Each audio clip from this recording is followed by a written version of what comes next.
In today's lesson of 30 Days to Learn jQuery, we are going to take a step back and focus on the this keyword. In the previous lesson, a lot of the feedback that came back was, I'm still having trouble understanding what this refers to in different contexts. So we are going to dig into that big time today.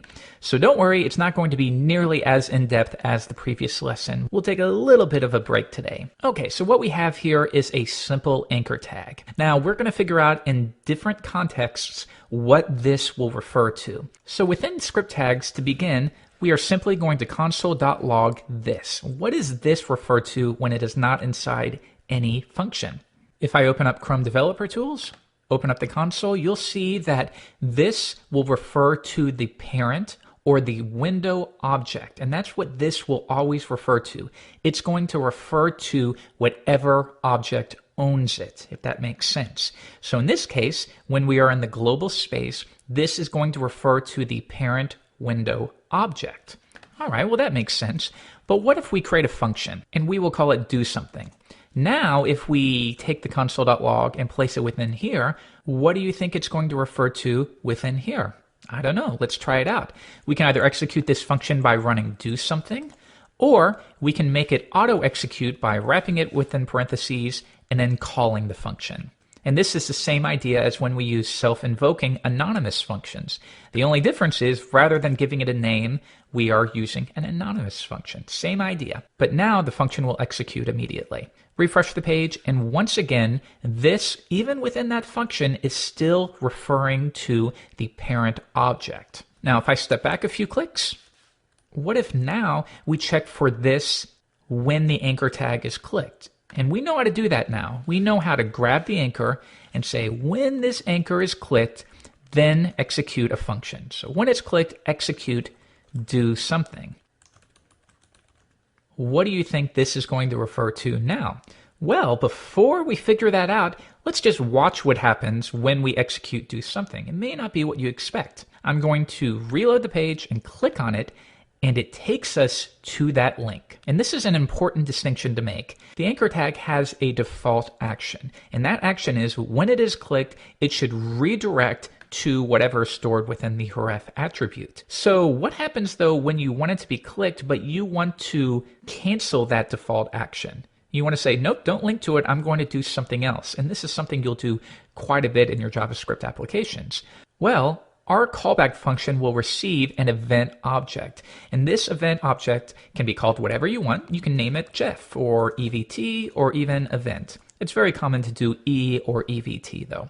And this will contain information about the event itself. Now, among those things, we can also specify that this event should prevent its default action. And we can do that by typing e.prevent default. Prevent the default action of the anchor, which is to redirect to a different page. Now, if I try it again and I click on click me, nothing is going to happen because we have disabled that default action. Now, right here, we can see we have console.log to the event object. And I don't expect you to understand all of this, but it's essentially everything that was related to the event that occurred. So for example, where was the mouse when the link was clicked? What was the target of the event? Was it an anchor tag that was clicked? What about the control key? When the link was clicked, was the control key pressed by the user? So it contains lots of information like that. In our case though, we only needed to prevent the default action of the anchor tag. So I'm going to delete our event object, but now you're going to see that this time, this no longer refers to the parent window object. It now refers to a new object that contains it. And that object is the anchor element. So that's what you always need to be thinking about when you run a method. What is the parent object? In many cases, like regular functions, the parent is going to be the global window object. But inside of an event handler, this is going to refer to, in this case, the anchor object. Let's take a look at another example. I'm going to create an object here, and we'll simply call it obj. And we simply want to have a method within here, and we'll call doIt. Very simple for our demo. And within here, I'm going to log this. Now, when the user clicks on the anchor tag, I want to call obj.doIt. Now, once again, this method is going to be called. The event object is going to be passed to it. We need to be sure to prevent that default action. And I better make sure that this is capitalized. All right, let's try and see what we get here. What is this going to refer to this time? Reload the page. I will click on Click Me. And once again, this is referring to that anchor element. There will be times when, for example, like this, you want to call a method, and within that method, you want this to refer to its parent object, which would be this obj object.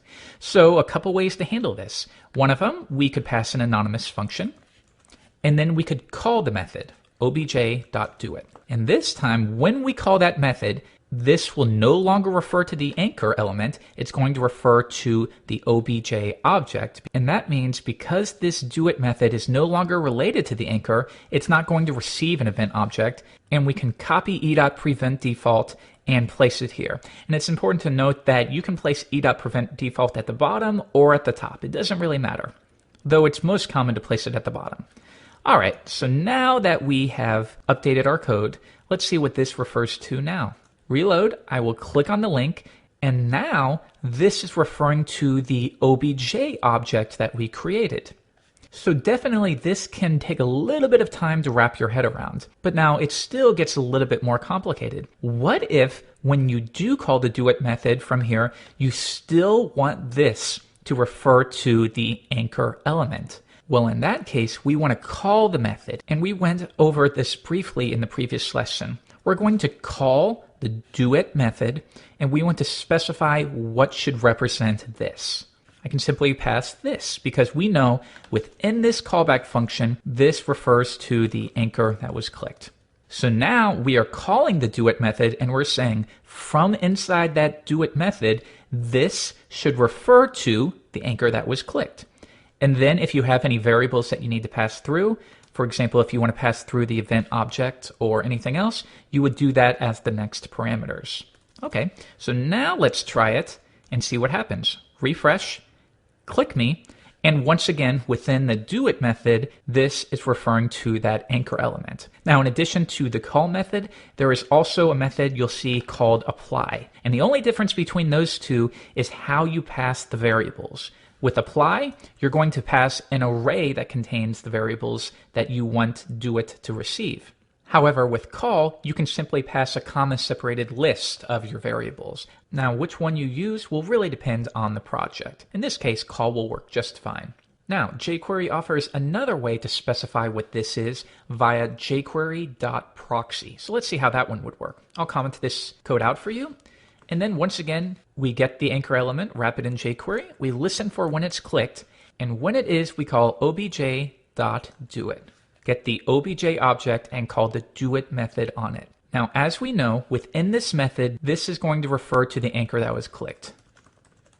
Let's prevent the default, reload the page, click on it, and we are right. This is the anchor that was clicked. Now, if we want to specify that this, again, should refer to obj or any other object, we can easily use jQuery.proxy, which will return a new function that has set this properly. So jQuery.proxy, the first parameter is going to be what is the method that we're going to call. We're calling obj.doIt. I'll add a couple spaces here. And as the second parameter of jQuery.proxy, we need to specify what will be treated as this. Or within the method, when you wrap this in jQuery, what is that going to refer to? And in this case, we want it to refer to obj. Or in your case, it could be something different. Whatever needs to be equal to this keyword. So in this case, when doIt is called, we want to make sure that within this function, this refers to obj. Now let's try it one more time. Click on it, and once again, this is referring to that object. So you have lots of different ways. You can call the method manually. You could use the call or apply methods, and those are JavaScript based. Those have nothing to do with jQuery. They simply work in vanilla JavaScript. Or we can take advantage of jQuery.proxy to state exactly what should be treated as this. So hopefully that clears up some of the confusion around the this keyword.